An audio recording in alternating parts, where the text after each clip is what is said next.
পাকিস্তানের বিমান হামলার জবাব দেওয়ার ঘোষণা দিয়েছে আফগানিস্তান।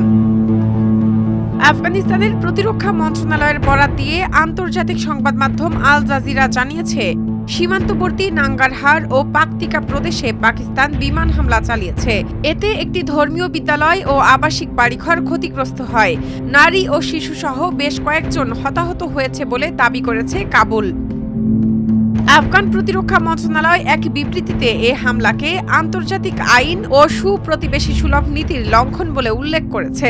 একই সঙ্গে বলা হয়েছে, বেসামরিক নাগরিক ও ধর্মীয় স্থাপনাকে লক্ষ্য করে হামলার দায় পাকিস্তানি বাহিনীকেই নিতে হবে। বিবৃতিতে আরও বলা হয়, আমরা উপযুক্ত সময়ে এসব হামলার প্রয়োজনীয় ও পরিমিত জবাব দেব। অন্যদিকে পাকিস্তান বলছে, তাদের দেশে সাম্প্রতিক আত্মঘাতী হামলার পেছনে আফগান ভূখণ্ড ব্যবহার করা হয়েছে। সেই অভিযোগের ভিত্তিতেই সীমান্তবর্তী এলাকায় সন্ত্রাসী আস্তানা লক্ষ্য করে হামলা চালানো হয়েছে বলে জানিয়েছে পাকিস্তানের তথ্য ও সম্প্রচার মন্ত্রণালয়। দুই দেশের পাল্টাপাল্টি অভিযোগে সীমান্তে নতুন করে উত্তেজনা তৈরি হয়েছে।